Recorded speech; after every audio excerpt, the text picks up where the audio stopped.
प्रश्न संख्या 8। प्रश्न संख्या 8 में है, यदि 3 कोट ए बराबर 4 तो जांच कीजिए कि 1 माइनस टेन स्क्वायर ए बटा 1 प्लस टेन स्क्वायर ए बराबर कोट स्क्वायर ए माइनस साइन स्क्वायर ए। दोनों बराबर है। यहाँ दे दिया है कोट 3 कोट ए बराबर 4 और जांच करना है इसके बराबर इसके है, यानी इसका मान बराबर इसका है। तो चलिए प्रश्न को सॉल्व करते हैं। लिखेंगे प्रश्न से, प्रश्न में क्या दिया हुआ है, 3 कोट ए बराबर 4। तो सबसे पहले कोट ए का मान निकाल लेते हैं। ये 3 क्या है, गुना में है, बराबर को उस साइड भेजेंगे तो क्या हो जाएगा, भाग में हो जाएगा। तो कोट ए बराबर क्या हो जाएगा, 4/3। तो कोट का फॉर्मूला क्या होता है, कोट बराबर होता है आधार बटे लंब। यहाँ आधार का मान क्या है, आधार बराबर 4 है और लंब बराबर 3।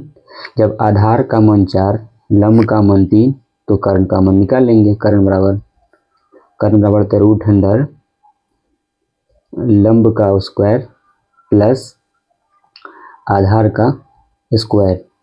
लंब का मान क्या दिया हुआ है 3, तो 3 का स्क्वायर प्लस आधार का मान 4 तो 4 का स्क्वायर। 3 का स्क्वायर 9 प्लस 4 का स्क्वायर 16। दोनों को ऐड करेंगे तो कितना हो जाएगा, 16 9 25, 25 का वर्गमूल 5, यानी कर्ण का मान निकल गया 5। आधार का मान था 4 और लंब का मान 3, कर्ण का मान 5 निकल गया। अब जांच करेंगे। जांच क्या करना है, 1 माइनस टेन स्क्वायर ए बटा 1 प्लस टेन स्क्वायर ए बराबर होगा कोस स्क्वायर ए माइनस साइन स्क्वायर ए का। तो चलिए जांच कीजिए। देखिए 1 माइनस स्क्वायर को भी भूल जाते हैं, जब स्क्वायर को भूलेंगे तो बच गया 10। 10 का फॉर्मूला हमें पता है, 10 का फॉर्मूला पता है लंब बटे आधार। जो स्क्वायर भूले हैं उस स्क्वायर को इस पर बिठा देंगे, बटा ये इसका हुआ। अब नीचे भी करेंगे 1 प्लस नीचे भी वही होगा लंब बटे आधार का होल स्क्वायर। इस पार भी वही करेंगे, स्क्वायर को भूल जाते हैं फिलहाल। बच गया कोस ए। कोस का फॉर्मूला क्या होता है, आधार बटे कर्ण। आधार बटे कर्ण का स्क्वायर हो जाएगा, स्क्वायर जो भूले थे फिर स्क्वायर बैठा देंगे, माइनस साइन स्क्वायर को भूल जाइए, सिर्फ साइन बचा। साइन का फॉर्मूला लंब बटे कर्ण, स्क्वायर जो भूले थे स्क्वायर बैठा देंगे। ठीक है। अब देखिए 1 माइनस लंब का मान यहाँ दिया हुआ है 3, लंब का मान 3, आधार का मान 4 दे देंगे। इस पे स्क्वायर है तो स्क्वायर दे देंगे। ठीक है, बटा नीचे भी वही है 1 प्लस लंब का मान 3, आधार का मान उस पे होल स्क्वायर बराबर आधार का मान क्या था 4 बटे कर्ण का मान निकाले थे 5, इस पे स्क्वायर। देखिए कर्ण का मान है, कर्ण का मान निकाले थे 5, इस पे स्क्वायर हो जाएगा, बीच में माइनस है माइनस दे देंगे। लंब का मान क्या है, लंब का मान है 3 बटे कर्ण का मान 5 का स्क्वायर। इसको सॉल्व करेंगे। ठीक है, क्या हो जाएगा 1 माइनस ये स्क्वायर का मतलब क्या है, दोनों पे स्क्वायर है, 3 पे भी स्क्वायर है और 4 पे भी स्क्वायर है, तो क्या हो जाएगा 9/16। 9/16 हो जाएगा बटे 1 प्लस नीचे भी हो जाएगा 9/16 बराबर इस पे भी दोनों पे स्क्वायर है, 4 पर भी स्क्वायर है और 5 पे भी स्क्वायर है। 4 का स्क्वायर करेंगे 16 बटे 5 का स्क्वायर 25 माइनस 3 का स्क्वायर 9 बटे 5 का स्क्वायर 25। चलिए इसको सॉल्व कीजिए। देखिए नीचा में नहीं कुछ तो क्या है 1 है, इन दोनों का लघुत्तम लेंगे तो क्या हो जाएगा 16। लघुत्तम 16 हो जाएगा। 16 में 1 से भाग करेंगे 16, 16 में 1 से गुना भी करेंगे 16 हो जाएगा। प्लस नहीं सॉरी माइनस 16 में 16 से भाग देंगे तो 1 हो जाएगा। 1 से गुना करेंगे 9 में तो 9 हो जाएगा। बटा नीचे भी वही करेंगे। इसका लघुत्तम क्या हो जाएगा 16, 16 में 1 से भाग करेंगे तो 16 हो जाएगा। फिर 1 से गुना भी करना है तो यहाँ भी 16 हो जाएगा। प्लस 16 में 16 से भाग करेंगे तो 1 को 9 से गुना करेंगे तो 9 हो जाएगा। बराबर इसमें भी वही क्रम करेंगे। 25, 25 का लघुत्तम 25 हो जाएगा। 25 को 25 में भाग देंगे 16 हो जाएगा। माइनस 25 को 25 में भाग देंगे 1 हो जाएगा। 1 को 9 से गुना कर देंगे तो 9 हो जाएगा। ठीक है। अब देखिए इसमें 4 मंजिल है। एक मंजिल यहाँ है, एक मंजिल यहाँ, एक मंजिल यहाँ, एक मंजिल यहाँ। नीचे इसके नीचे में जो है और इसके नीचे में जो है दोनों आपस में कट जाएगा। ठीक है। अब जो बचा है उसको लिख लेंगे। 16 में से 9 घटाएंगे 7 आया, 16 9 जोड़ेंगे 25। ठीक है। और नीचे 16 16 कट गया था, बचा था 16 माइनस 9 बटे में बचा था 16 प्लस 9 और बराबर के उस साइड बचा था 16 माइनस 9 बटे 25। अब इसको सोल्व कीजिए। 16 में से 9 घटाएंगे 7 हो जाएगा। 16 और 9 को जोड़ेंगे तो 25 हो जाएगा। बराबर लिखेंगे 16 माइनस 9 घटाएंगे तो 7 हो जाएगा, बटे में 25 हो जाएगा। लिखेंगे दोनों आपस में क्या है, बराबर है। ठीक है। लिखेंगे दोनों आपस में क्या है, बराबर है। नीचे लिख देंगे अंततः 1 माइनस 10 स्क्वायर ए बटा 1 प्लस 10 स्क्वायर ए बराबर कोस स्क्वायर ए माइनस साइन स्क्वायर ए। इसके नीचे हम वैल्यू लिख देंगे 7/25 बराबर 7/25 है। ठीक है। प्रश्न संख्या 9। प्रश्न संख्या 9 में है त्रिभुज ए बी सी में जिसका कोण बी समकोण है। इसका मतलब बी जो है वो 90 डिग्री का कोण है। यदि tan A बराबर 1/√3 तो निम्नलिखित का मान ज्ञात कीजिए। 1 नंबर में मान ज्ञात करना है साइन ए, एंगल यहाँ ए लिया है, और इंटू इंटू इंटू का मतलब गुना है। बिंदा से क्या है, बिंदा का मतलब गुना है यहाँ पे। कॉस सी, यहाँ पे एंगल सी लिया है। इस वाले हिसाब में एंगल पे ध्यान रखना है, एंगल क्या क्या ले रहा है तो हम भी उस हिसाब से एंगल को लेंगे।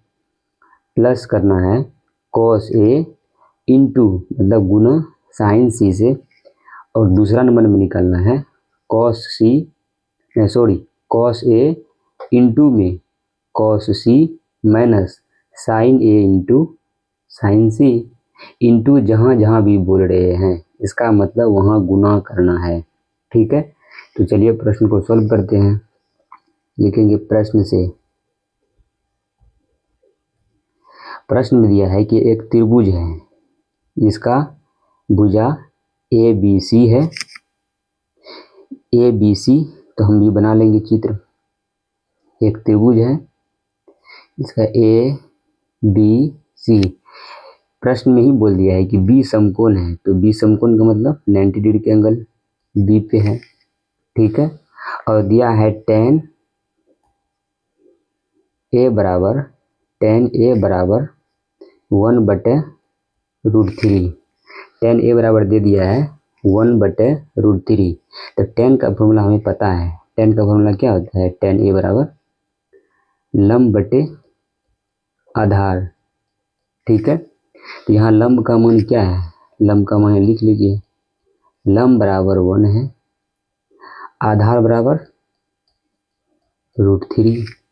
जब लंब का मान दे दिया है, आधार का भी मान दे दिया है, तो कर्ण का मान निकालना आसान हो जाएगा। तो लिखिए कर्ण बराबर फॉर्मूला क्या होता है, √अंडर लंब का स्क्वायर प्लस आधार का स्क्वायर। लंब का मान यहाँ क्या है 1 है तो 1 का स्क्वायर करेंगे, प्लस आधार का मान क्या है √3 तो √3 का स्क्वायर करेंगे। ठीक है। देखिए 1 का स्क्वायर करेंगे क्या हो जाएगा 1 ही हो जाएगा, प्लस देखिए √3 और स्क्वायर है, स्क्वायर और रूट आपस में कट जाता है, रूट स्क्वायर और रूट आपस में कट जाता है। कट कैसे जाता है देखिए, अगर √3 पे स्क्वायर है, इसको हम लिख सकते हैं √3 गुना √3। क्यों? क्योंकि √3 पे स्क्वायर है, इसका मतलब √3 को 2 बार लिखना है, तो हम भी लिख दिए। तो दोनों को गुना करेंगे तो क्या हो जाएगा, √9। तो √9 का वर्गमूल 3 हो जाएगा। उतना करने की क्या ज़रूरत है, यही रूट और रूट आपस में कटा दिए तो बच गया 3, तो यहाँ हम भी 3 लिख देंगे। ठीक है, अब रूट अंडर 3, 1 प्लस 1 नहीं 1 प्लस 3 बराबर क्या हो जाएगा 4। तो 4 का वर्गमूल 2, यानी कि कर्ण का मान निकल गया 2। यहाँ हमें लंब का भी मान पता चल गया, लंब का मान 1। ठीक है, उसके बाद आधार का मान √3। ठीक है, उसके बाद कर्ण का मान 2, तीनों का मान पता चल गया। देखिए लंब का मान 1, ठीक है, आधार का मान √3, कर्ण का मान 2। एक में निकालना है, एक में मान याद करना है। साइन ए, एंगल का मान ए लिया है, एंगल का मान A, cos into cos C plus cos A into sine C. लिखेंगे अब एक नंबर में निकालना है sine A into cos C plus cos A into sine C. ठीक है, यही निकालना है। एक अलग से देखिए, जिसे यहाँ त्रिभुज बना दिए हैं, त्रिभुज तो लंब का मान था 1, आधार का मान था √3, उसके बाद कर्ण का मान 2 निकल गया था। यहाँ क्या बोला है, यहाँ पे एंगल का मान ए लीजिए। यहाँ जब एंगल का मान ए लेंगे, एंगल का मान ए लीजिए, तो हम भी ए ले रहे हैं। ठीक है, जैसे ही एंगल का मान ए लिए तो ए की सामने वाली भुजा लंब, ये कोण ए के कंडीशन में हो रहा है। जैसे कोण ए का मान लिया तो कोण ए के सामने वाली भुजा क्या हो जाएगा, लंब। ये लंब का मान हो गया, कब, जब कोण का मान ए लेंगे तब। जब ये लंब हुआ ये आधार हो जाएगा कोण ए के लिए, कर्ण तो कभी चेंज होता नहीं है। तो चलिए सॉल्व करते हैं इसको। साइन ए है तो साइन का फॉर्मूला क्या होता है, लंब बटे कर्ण गुना कॉस सी लिया है, कॉस सी, पहले इसको बैठा लें तो लिखिए लीजिए, कॉस का फॉर्मूला होता है आधार बटे कर्ण। ठीक है, प्लस से पहले इस बार क्रिया कर लीजिए, उसके बाद प्लस को इस बार तो आसानी से हो जाएगा। ए लिया है तो साइन ए लिया है, तो ए के कंडीशन में लंब क्या हो जाएगा, √3, तो √3 बैठा लेंगे हम भी, √3 बटे कर्ण का मान यहाँ 2 है तो 2 लेंगे, गुना आधार का मान, अब कोस सी में चलिए, कॉस सी में एंगल का मान यहाँ सी लेंगे। जब ये एंगल का मान यहाँ सी लेंगे, एंगल का मान सी लेंगे तो सामने वाली भुजा क्या हो जाएगा, लंब, सामने वाली भुजा लंब। कब, जब एंगल का मान सी लिए तब सामने वाली भुजा लंब हो जाएगा। ये आधार का मान अब √3 हो गया। देखिए आधार का मान यहाँ लेंगे √3, क्यों, क्योंकि एंगल सी पे बन रहा है। तो कर्ण का मान तो कभी चेंज होता नहीं, कर्ण 2 हो गया। ठीक है, अब इस पर देखिए बीच में क्या है, प्लस, तो हम भी प्लस दे देंगे। ठीक है, बीच में प्लस है तो हम भी प्लस दे देंगे। कॉस ए में देखिए, कॉस का फॉर्मूला क्या होता है, आधार बटे कर्ण गुना साइन का फॉर्मूला लंब बटे कर्ण।